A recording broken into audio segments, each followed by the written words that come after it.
Welcome back to Russar. In case you didn't see our episode on the Tolstoy Foundation, I'm just going to sum it up real quick for you. The Tolstoy Foundation was a Russian-American humanitarian organization founded by writer Leo Tolstoy's daughter, Alexandra Tolstoy. This organization played a critical role in bringing many displaced Russians from war-ravaged Europe to the United States, where they had a safer and more predictable fate than in Europe, which at that time was divided by the Iron Curtain. Now, these Russians needed a place to work, needed a place to live, and the Tolstoy Foundation helped bring them over here legally and establish them with jobs and a place to live. Many of them, of course, ended up in New York City, which was a pretty common first destination for people who immigrate. But a number of them had also stayed near the Tolstoy Foundation, which was located in Rockland County, New York, and Valley Cottage.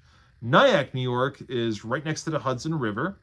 And at that time, Nyack had a number of factories. Now, factory work, if you don't know the language, you can make a livable wage and, support a family. And also at that time, Nyack was a pretty decent place to live. So a number of Russians gravitated there. And of course, the first thing that Russians do when they show up to a new place is they build a Russian Orthodox church. Now, they don't only do this because they want to go to church and worship, but they also need it as a community center. So the Holy Virgin Protection Church in Nyack is one such parish, and Kato, who had attended that parish for many years, is going to take us on a tour there. So take it away, Kato. So we're here in Nyack, New York, in front of a church that I actually attended as a kid, the Holy Virgin Protection Church, otherwise known по-русски Храм Покрова Пресвятой Богородицы. This church started back in the early 50s, and we're talking about at the time. Well, this church did not exist in the 1950s yet, not yet. The church was built, I believe, also around 1955. But the community started in this area with the Lopukhine, Trubetskie, Golitsyn, and Отец Серафим Slobodskoy. Though he was not the first nastoятель of the church, he was not the first priest. The first church was an apartment church on the corner of Broadway and Main. This came up around 1955. And the area has really developed. If you look back in the 50s, this was what you see here right now. During the 60s, 70s, the economy in the United States was falling apart. And so this became a very terrible location, actually. Even this cupola on top here was stolen because it was gold plated. So the church is on top. The basement was our auditorium, our school classes, and all the торжество and so on. This is where we used to do our крестный ход as a kid. Nyack was known for the church with the most children. I mean, we used to have so many children. It was like lines of children, both boys and girls, right? Up to the teenagers. Отец Серафим Slobodskoy был наш настоятель. He was our main priest. He passed away in 1971, and Father George Lydon, Отец Георгий Lydon, took over. Yeah, so you could see the cornerstone here is 1955. And if you look at Tolstoy was also, I believe, 1952, 1955. So all this entire community, this общество around Rockland County, really everything started developing in the 50s. The church school, what we see here, and the kitchen and the auditorium was built in 1979. Yes, I was actually responsible. I was the youngest person to build this, was involved in building this. They always gave me the dirty work to do, to clean up, to broom, and so on. The bell tower here, what you see, it actually was built in 1988 for the Крещение России. And I was already not living here. I was actually living in Roanoke, Virginia when they put this up at the time. So I never really got to ring these bells. On the side I did, just by chance actually, somewhere around 1992, I was visiting the church. There was a funeral going on here. I forgot for who. And Atis Georgi didn't have any that extra help during the day because kids were in school. So he asked me, he saw me, he says, could you go ring the bells for me for the funeral? I said, yeah, sure, of course. So I tried to be creative. And I had some fun ringing those bells. I don't know about everyone, but I used to enjoy the Trizvone. And our original bell tower is right on top over there, which only had, let's say, I think maybe 6 bells. This has like 12, I believe. So, again, the Russian school, this was the main Russian school in the tri-state area. Of course, Queens had one, and I believe in Lakewood, and a couple of other communities. But we still had, I think, about 100, 150 students at times that used to come to this church and the school. Kids. I think we could just step inside to see the inside of the church. Most of you probably have been here, but if you haven't, you'll see the inside.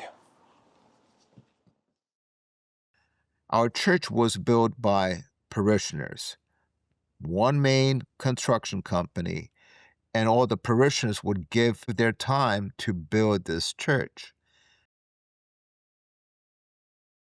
We see a lot of icons. Dad Nikolai Popkov was our iconopisец, our iconographer. His family lived a block away, and he would come down to write these icons once the church was actually built. It would take him a couple of years to complete. His son, Отец Andrei Popkov, who was in our podcast, used to be an altar boy. Then he became a deacon and later a priest. Dede Kolya was very, his style is almost, I want to say, a Rubliov, but maybe not. He had that Russian Orthodox writing capabilities of writing icons. He was commissioned to write many more icons at other churches, including Novodivieva. So as we can see, this icon, Mother of God, Bozha Mater, was found in the bushes. It sounds even strange to say this, but someone tossed this in the bushes, and it was found behind our church. So this was actually where we're standing right now. There were 3 houses. The first house was a red brick house, and in the red brick house, you had the Russian school eventually. Gerlchi lived on the top floor, Dядя Boris and Olga Dmitrovna. And the 2 other houses that were standing here next door, and they were really like derelict houses. This area was not the safest in the 60s, 70s. Eventually, they agreed to sell. We found a donor and raised enough funds to build this church. So this was 3 houses, became 1. And now if you look around the area, I mean, look at the Victorian houses all around here. I mean, this area really has changed throughout the years. It's a safe area now. It's actually a safe area. And the city of South Nyack was so happy for us to build this because we were giving a future to the area. This was the area. And even the the Chamber of Commerce of Nyack, everybody used to rent their events and balls and gatherings here. So we grew with the community. The community really appreciated all of a sudden that we were a Russian, but a positive Russian side to Nyack. The Gold Dome is lit up, and you could actually see this from the Tappan Zee Bridge. Now the new bridge is called Mario Cuomo Bridge. But you can actually see it lit up at night. And actually, if the sun is correct, you could see it glowing from the bridge. And really from anywhere from downtown Nyack. It's also a very positive side. Come on in.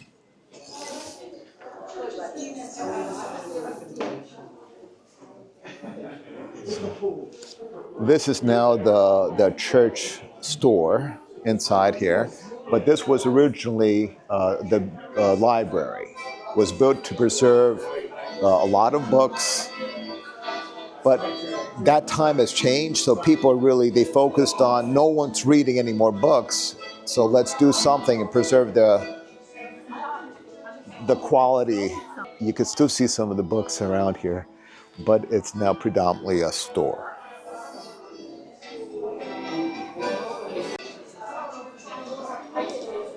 That's Отец Серафим Slobodskoy, the person who helped create the Russian community, the Russian Orthodox Church community here. Of course, you can see all the others.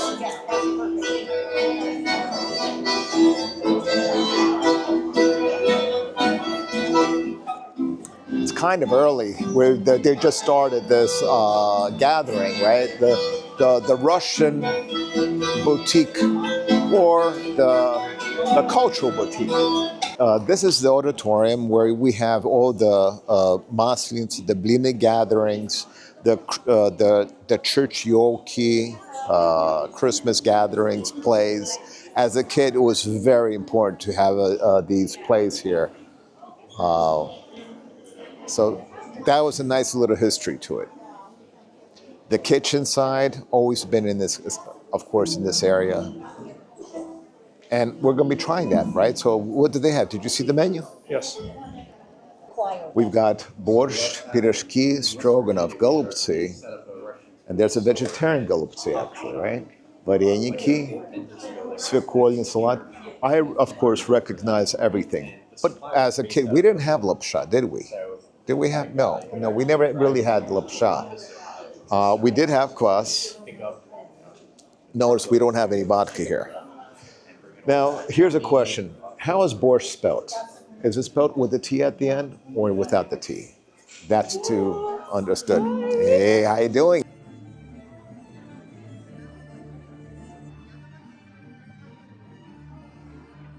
You know, it was really fun taking a trip down memory lane here, even though I wasn't a parishioner of Nyack, but Nyack had so many events. We had the Biennale, we had the Pilieni. The Nyack Yoki were such a big draw that people would come from other Russian schools to attend them. So many cultural organizations would go into that Zal in Nyack to have their events and meetings. And so it's really a very big part of my memory, especially like when we were rehearsing in 1988 for the celebration of the millennium of Russian Christianity.